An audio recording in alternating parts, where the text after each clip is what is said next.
You walk into a modern living room, walls painted soft gray, plush couch slightly sunken in the middle, a dog curled up at your feet, a child's toy rolled halfway under the entertainment stand, and there, front and center, a glowing screen. Not the biggest, not the brightest, but it's trying. It's turned on before the coffee even brews. It's paused halfway through another episode, and it's quietly watching you back. This is the heartbeat of the home. For most families, the TV is more than a device. It's the doorway to late-night comfort, shared laughs, background noise while folding laundry, or tuning out the silence. But behind that screen, a machine, an illusion, a compromise? Because most of us, we weren't taught how to shop for this. We scroll, we search. Top TVs 2025, and in return, pixel counts, refresh rates, acronyms, QLED, OLED, Mini LED, terms that blur together the way fog swallows a road. That's not an accident. It's hypnotic and designed that way. They don't want clarity, they want confusion. Because in these spaces, confusion is profit. Every year, homes get smarter. But the decisions, they get harder. All these brands, banners, flashy terms, they promise clarity, but deliver chaos.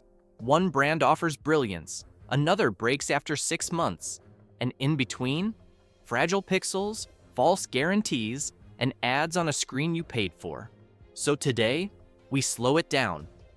We take a walk through showroom floors and silent hallways, across living rooms and repair centers, from forgotten fossils to the brands redefining what a screen can be.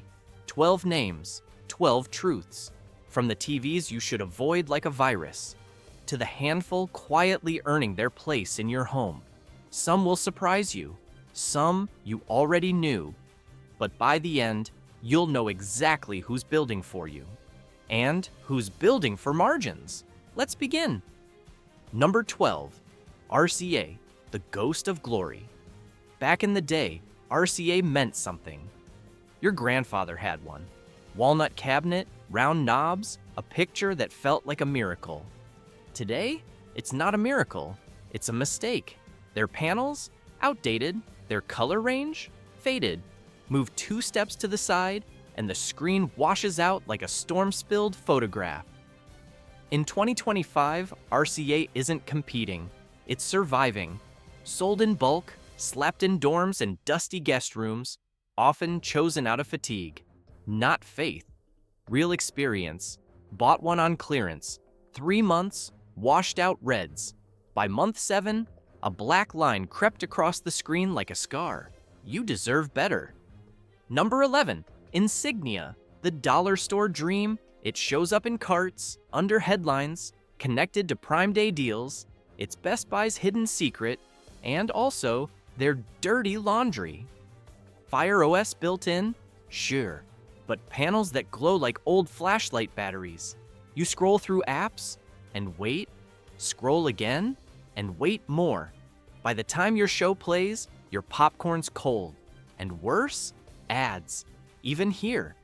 After spending money, your screen becomes a billboard for sitcoms, insurance, groceries. It doesn't just cost less, it feels like less. Owner's story. 3 Insignias across 5 years, each one died. No refunds, just silence, a cracked screen, and a new regret. If you think you're saving money here, you're not. You're borrowing time on borrowed tech. Number 10, JVC, the silent signal. This used to be a brand that meant quality in cameras, not confusion in TVs. Today, JVC exists in the background. Some stores have it, some don't. Specs vary, panels shift, and in the US, consistency is a myth. You think you're buying a model your friend recommended? You're not. The internals are different. Even the software. One user got a decent picture. Another, lag, freezing menus, and deer in headlights customer support. Truth is, JVC's TVs feel like whispers. Faint, forgettable, fading. And in 2025, we don't need whispers. We need clarity. Number 9. Philips, the doppelganger. In Europe, Philips is legacy, a trusted name with glowing ambilight features that spill aura onto your wall, a mood, an experience. But in the US, different team, different factory, same label, different soul. Here, Philips is licensed to Funai, a company focused on price tags, not presence. Result? Laggy menus, choppy playback, an interface stuck in the past. Real story. User thought they grabbed European engineering. First week. Wow, nice lights. Month 3, streaming apps won't stop buffering. Month 6, it's on Craigslist, $100, or best offer. That glow doesn't last. So far, 4 brands, 4 red flags, all selling you on names that meant something once, but echo hollow in 2025. The truth is, a badge isn't a build. Now, we shift from the brands built on nostalgia to the manufacturers chasing momentum with mixed results. Number 8. Toshiba, the once icon. The name still carries warmth, like hearing a song from high school. But nostalgia and durability are not the same thing. Owned by Hisense, Toshiba's modern TVs come with one major boost: Fire OS integration. It feels fast, looks sleek, until the screen doesn't keep up. Dead pixels, backlight bleed, and sounds so tinny it could double as a wind chime. Someone once said, it's like putting a rocket engine on a cardboard box. One user bought in, then tried to return it. Customer support told them to reset the TV. Spoiler, resetting doesn't cure cracked pixels. Toshiba wants to be taken seriously, but intent isn't the same as execution. Number 7. Vizio, the fallen promise. There was a time Vizio led the budget revolution. Solid picture, smart prices, no fluff. Now, it's stuck somewhere between potential and performance anxiety. Their panels still impress when they work, but the SmartCast system? Glitchy, unintuitive, maddening. Apps freeze, menus lag, and updates sometimes remove features instead of fixing them. One owner upgraded to a Vizio OLED. First month, magic. By month 4, app crashes. 8 months in, they gave up. There's a sadness in watching innovators slip. Vizio hasn't lost the blueprint, it's just forgotten the build order. Number 6. Panasonic, the disappearing act. It wasn't supposed to go out like this. Once, Panasonic ruled the living room. Plasma Kings, the envy of home theaters. The name sat proudly below screens that felt like windows to other worlds. But now, in North America, it's mostly a rumor, a whisper in AV forums, a relic, reborn only offshore. Still in Japan and parts of Europe, Panasonic thrives. They're building beautiful OLEDs, crisp motion handling, whisper soft audio enhancements that hum like a hush before a movie starts. And yet in the US, we barely get a glimpse. A trickle of models, no promotions, no presence. Someone imported a high-end OLED from overseas, drawn to the praise. The picture? Glorious. But no HBO Max, no US app updates, no native support. A screen's only as smart as the ecosystem behind it. And for Americans, Panasonic is behind the glass, not behind the scenes. If you're not overseas, you're paying premium dollars for a ghost with no passport. Number 5. JVC, the forgotten lens. Yes, again, because it's so often mistaken as safe, reliable, mid-tier. Good enough. But good enough doesn't get you through a decade. Behind many JVC TV panels, there's more compromise than character. Inconsistent backlighting, flickering HDR, and software that feels like it missed 7 years of updates. 2 neighbors buy the same JVC model, same box, same shelf, but inside, different processors, different panels. One glows clean, the other stutters through slow menus like dial-up internet in a smart world. It's not malicious, it's mismanaged. And for the price? Maybe it'll work, shouldn't be your warranty. Now, finally, we're crossing the halfway point. We leave behind the brands living off memories and the ones dodging expectations. Ahead, the fighters, the climbers, the sparks in the dark. Number 4.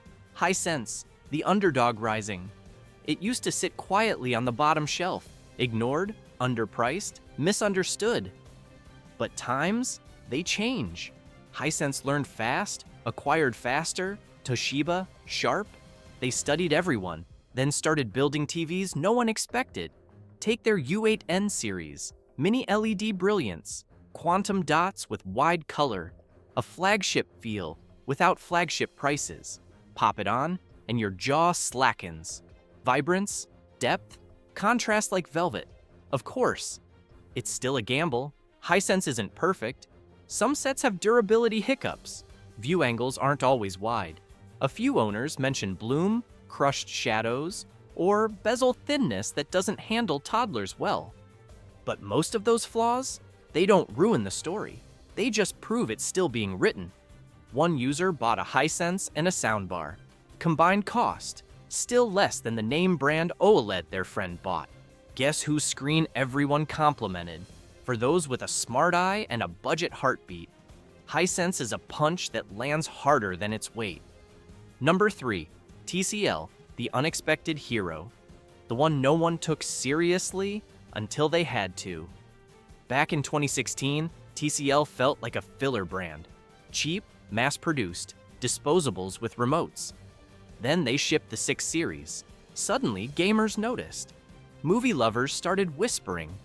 Tech reviewers got quiet, then began rewriting their rankings. This wasn't filler anymore. Mini LED, Dolby Vision, a real smart TV platform. Roku or Google TV, not a clunky Frankenstein OS cobbled overnight. And most important, it felt good. It felt better. Someone gave their teenage son a TCL back-to-school gift. Expected shrugs. Got movie nights, console marathons, friends crashing on beanbags, swearing they couldn't believe that's not an LG. Still, TCL isn't without faults. Quality control can be inconsistent. You might get a perfect panel. You might get one with pixel issues. Right out the box. Customer service can range from helpful to hold please forever. But when they get it right, TCL delivers 90% of a $2,000 experience at half the sticker shock. And in a world where screens break, apps change, and models shift every year, that kind of value carries weight. Now we enter the top tier. Not just brands, but promises, bold gold logos, marketing campaigns that flood airports and podcasts and subway stations. These are the names we've been told to trust. But should we? Let's start with what? Number 2, Samsung, the golden giant. Walk into any Best Buy and you can't miss it. Rows of supernovas, Neo QLEDs brighter than belief. Samsung knows how to build a showstopper. Sharp detail that dances, a 4K signal that looks 8K, a UI that moves faster than your thumb. Gaming on one? Smooth, streaming, crisp, daylight? No problem. But there's a catch. Behind the polish come the ads. Bloatware. Your premium TV is also a billboard, showing off channels you never clicked, trailers you didn't ask for, and that one reality show no one ever watched. One buyer got the QN90C, stunned by the image, then spent 3 nights digging through menus trying to shut off Samsung channels. They never fully disappeared. Worse, updates sometimes shift settings or bug out features without warning. Yes, brilliance lives here, but so does control. Not from you, from them. Samsung builds some of the best hardware on earth, but sometimes it feels like the TV is watching you enjoy it too closely. Finally, we arrive at the screen that doesn't scream, that doesn't pitch, that doesn't push, it just performs. Number 1, LG, the Whispering Titan. No TV brand this year captures the stillness in a dark room like LG. Their OLED EVO panels are a masterclass in silence and shadow. Each pixel lights itself, no backlight, no bleed, which means perfect black, infinite contrast, and color. Tones so rich they almost pulse. Actors' faces look real. Movie nights turn into reverence. Even commercials feel expensive. One user upgraded from a QLED to the LG C3. After 10 minutes, the old TV felt like a toy in comparison. Gaming? Heavenly. Input lag gone. Refresh rates? Silky. Smart interface? WebOS? Quick, minimal, just works. Better still, LG doesn't shove things in your face. No forced ads, no pre-installed junk you didn't ask for. It respects you, quietly. But heaven has rules. OLED burn-in, while rare, is real. Leave an icon too long? News ticker? Game HUD? Logo? You might see its ghost long after. Plus, while build quality has risen beautifully, an LG OLED isn't a rock. It's art. Handle with care, but love without limits.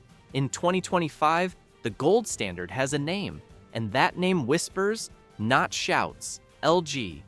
At this point, we've walked through hardware and heartbreak, through legacy and lies, through illusions lit by millions of pixels.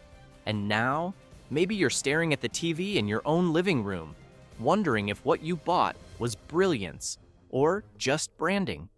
But before we fade out, let's return to where this conversation really lives. Not in spec sheets or showroom lights, not in glossed-over press releases, but here, in the silent, imperfect moments of a real home, where your toddler smacks the remote and the app crashes during the final scene, where you pause a movie and someone forgets to hit play again because the popcorn's burning, where your screen shows the reflection of your partner nodding off, your dog scratching his ear, and your life unfolding in the background. Because this isn't about pixels, it's about presence. It's about what deserves to live in the middle of your life. So, what should you avoid? At all costs? That's easy.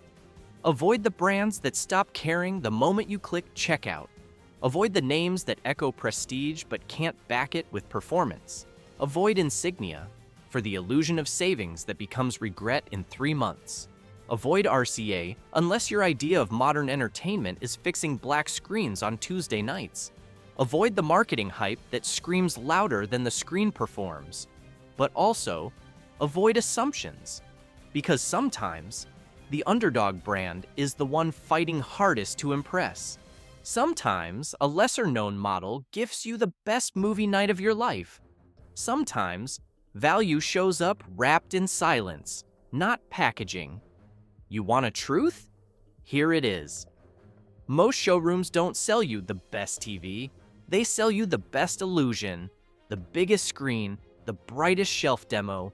But when you bring it home, and the lights are dimmed, and the episode starts, and life flows around the picture, only then do you realize you didn't just buy a television, you bought a window. So make sure it shows you beauty, not buffering, not ads, not disappointment. To recap, avoid RCA and insignia. They're not here for the long game. Philips and JVC, half-formed, inconsistent, and geographically confusing. Toshiba and Vizio, potential if you're lucky, punishment if you're not. Panasonic, US. Incredible elsewhere, unavailable here. Hisense and TCL, rising fast, sometimes shaky, but real contenders. Sony, Samsung, and LG, the legacy giants, polished to the last detail. But only one of them respects your choices when the screen turns on. And that brand? Still, LG, OLED, personal, quietly brilliant. They want one that's smart enough to work, long enough to last, warm enough to feel like something more than mass-produced sound and light. And if you want that too, then before you go, tap that subscribe button. Because here, we don't just review, we expose ourselves. From the hype, to the hidden failures, to the tricks brands hope you'll never question. So hit like, tap subscribe, and join thousands of smart shoppers who already know smart spending starts with asking smarter questions. Until next time, look for less noise, more signals, and always choose presence over just pixels